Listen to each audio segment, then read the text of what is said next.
PEC Education is one of the leading PTE Test training providers in Dhaka, Bangladesh. PEC Education started its journey in 2016 with providing one-stop PTE academic supports and services. There are several PTE courses that PEC offers both online and on campus to its students. All of the PTE courses includes PTE study materials and free PTE mock tests. Please call for detailed information PTE course preparation and services to 01713167969 or visit the website www.pecpte.com. Determinant: human behavior is affected by internal and external factors. At the end of the lecture, the speaker mentioned that psychologists are interested in explaining human behavior. Determinant is influenced by two factors: the personal factors, which are internal, and the environmental factors, which are external. The personal factors include people's belief on certain things and their individual thinking about it, while the environmental factors include temperature, air pressure, and the others thinking about them. In conclusion, one's determinant are affected by both himself and the environment.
This lecture is about determinants of human behavior.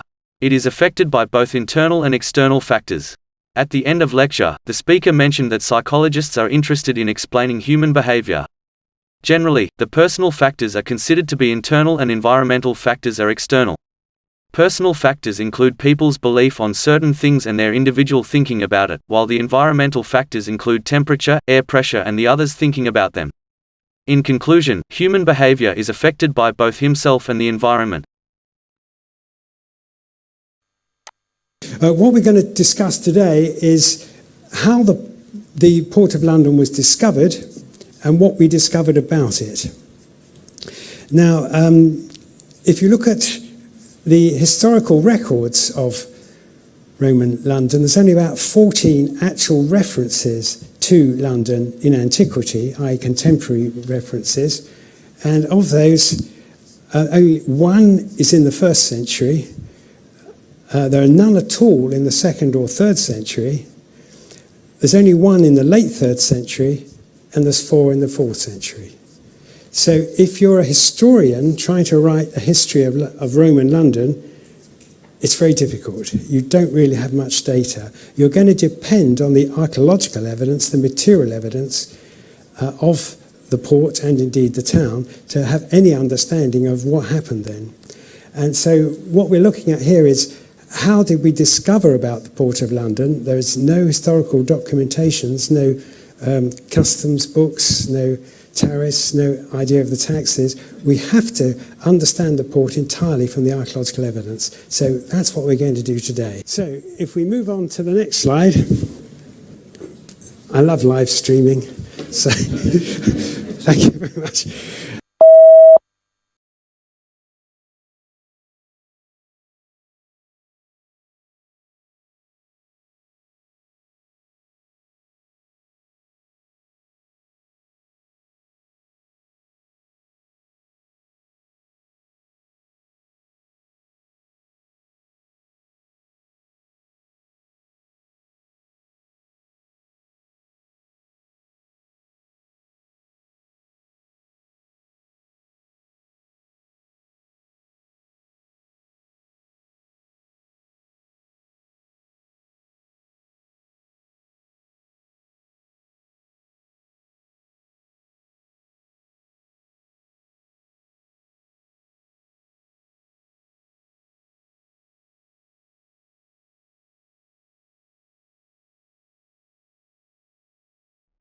The lecturer discussed the incident surrounding the discovery of the Port of London.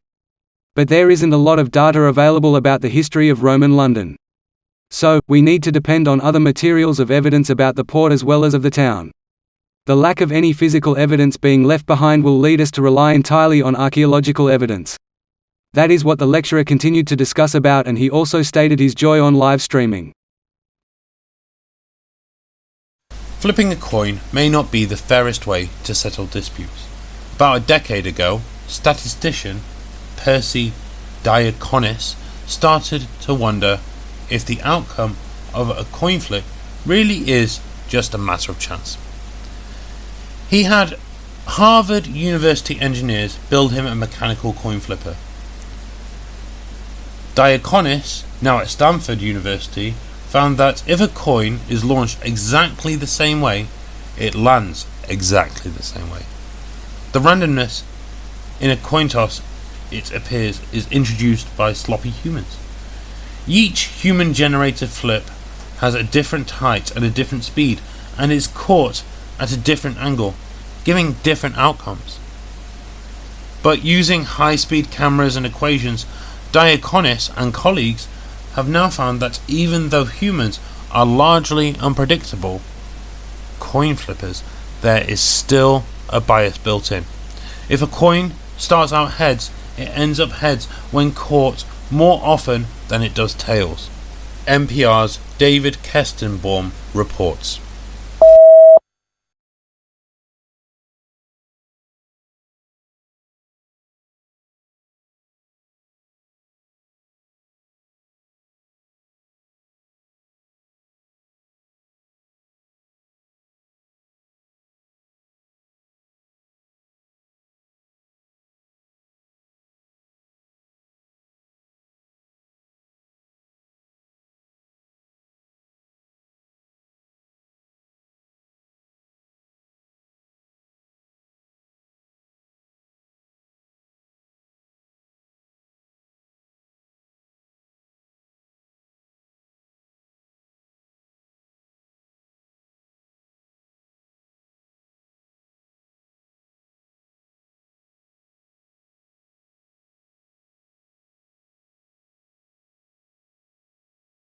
The speaker was talking about settling a dispute by coin flipping.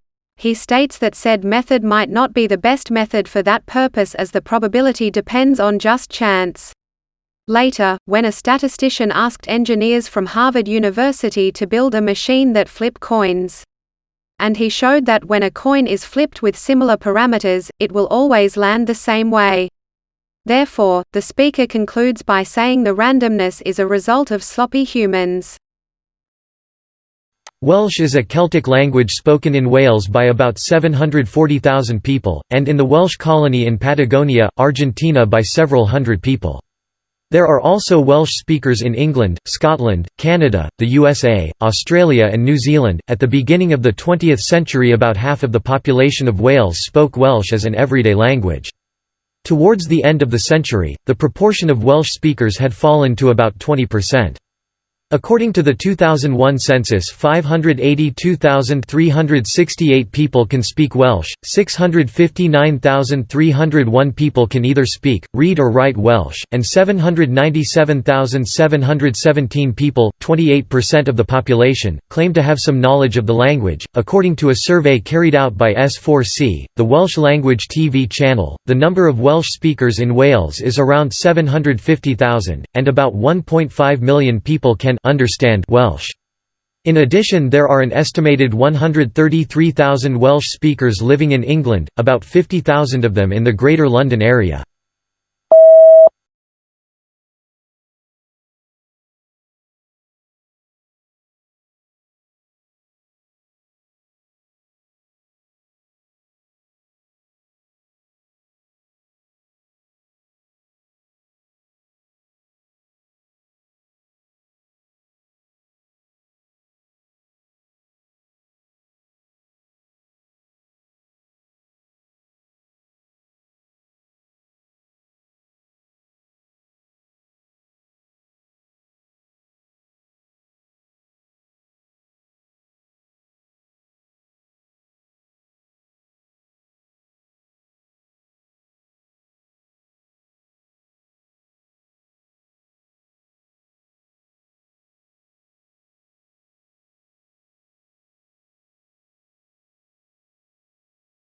The lecture talks about Welsh language and speakers.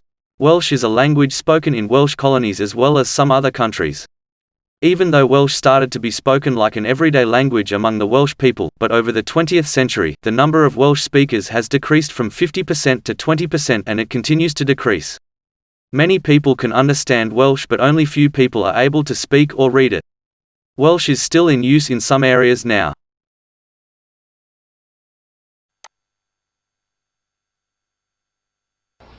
Under appropriate conditions, mind you. Sound receptors. You've got sound receptors in your ear, and they're beautiful. We're not going to talk about them at any length, but there's little flappy, these little spiky things going along in your ear, and they can translate vibrational energy coming from your ear, hitting your eardrum, being translated into a vibration in the fluid in your ear, into a physical motion of these little receptors there, into an electrical motion, into an electrical signal that goes into your ear. So all that's pretty impressive stuff. We're not going to talk about the details of it, but I invite some of you who want to learn more about this, particularly MIT students, I think, find receptors to be really quite remarkable kinds of devices.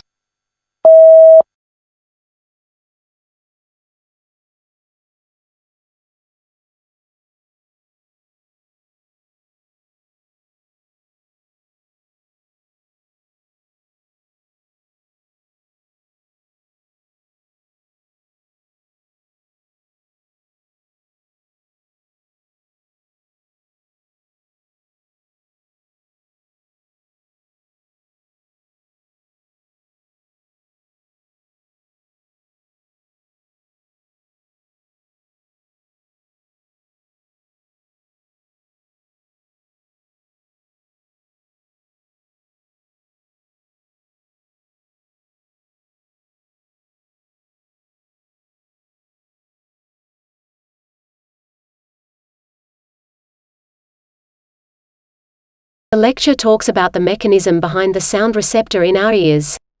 The speaker mentioned about how beautiful it is, and it appears to be the spiky and flappy thing in the ear. It can translate vibrational energy coming from the eardrum into physical motion throughout the fluid, and then further into electrical signal. The speaker in the end invites MIT students to learn more about it as they think it is a remarkable device.